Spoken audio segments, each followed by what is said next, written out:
Now in the 9th year of his rule, on the 10th day of the 10th month, Nebuchadnezzar, king of Babylon, came against Jerusalem with all his army and took up his position before it, building earthworks all round the town.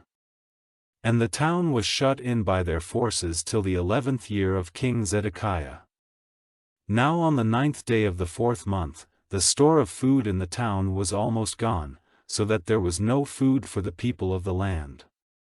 So an opening was made in the wall of the town, and all the men of war went in flight by night through the doorway between the two walls which was by the king's garden. Now the Chaldeans were stationed round the town, and the king went by the way of the Arabah. But the Chaldean army went after the king, and overtook him in the lowlands of Jericho, and all his army went in flight from him in every direction. And they made the king a prisoner and took him up to the king of Babylon at Riblah to be judged. And they put the sons of Zedekiah to death before his eyes, and then they put out his eyes, and chaining him with iron bands, took him to Babylon.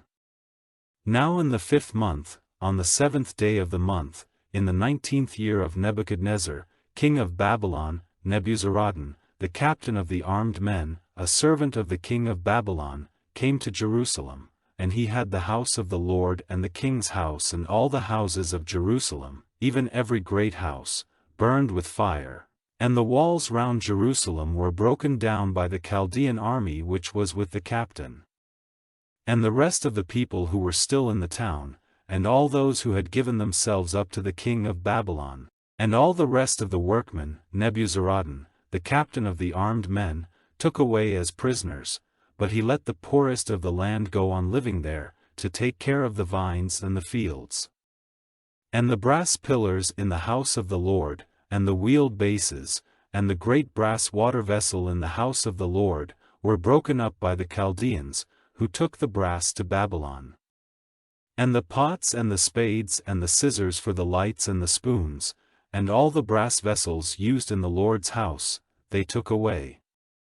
And the fire trays and the basins, the gold of the gold vessels and the silver of the silver vessels, were all taken away by the captain of the armed men. The 2 pillars, the great water vessel and the wheeled bases, which Solomon had made for the house of the Lord, the brass of all these vessels was without weight. One of the pillars was 18 cubits high, with a crown of brass on it. The crown was 3 cubits high, circled with a network and apples all of brass, and the second pillar had the same. And the captain of the armed men took Sariah, the chief priest, and Zephaniah, the second priest, and the 3 doorkeepers, and from the town he took the unsexed servant who was over the men of war, and 5 of the king's near friends who were in the town, and the scribe of the captain of the army, who was responsible for getting the people of the land together in military order, and 60 men of the people of the land who were in the town. These Nebuzaradan, the captain of the armed men, took with him to the king of Babylon at Riblah. And the king of Babylon put them to death at Riblah in the land of Hamath. So Judah was taken away prisoner from his land. As for the people who were still living in the land of Judah, whom Nebuchadnezzar, king of Babylon, did not take away, he made Gedaliah, the son of Ahikam, the son of Shaphan, ruler over them. Now the captains of the armed forces, hearing that the king of Babylon had made Gedaliah ruler, came with their men to Gedaliah at Mizpah, Ishmael, the son of Nethaniah, and Johanan, the son of Kareah, and Sariah, the son of Tanhumeth the Netophathite, and Jazaniah, the son of the Maccathite, came with all their men. Then Gedaliah gave his oath to them and their men, saying, "Have no fear because of the servants of the Chaldeans, go on living in the land under the rule of the king of Babylon, and all will be well." But in the 7th month, Ishmael, the son of Nethaniah, the son of Elishama, of the king's seed, came with 10 men and made an attack on Gedaliah, causing his death and the death of the Jews and the Chaldeans who were with him at Mizpah. Then all the people, small and great, and the captains of the forces, got up and went away to Egypt, for fear of the Chaldeans.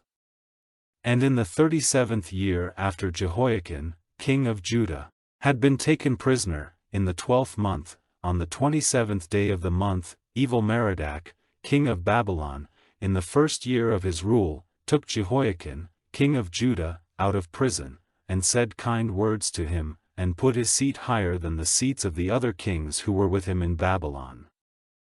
And his prison clothing was changed, and he was a guest at the king's table every day for the rest of his life. And for his food, the king gave him a regular amount every day for the rest of his life.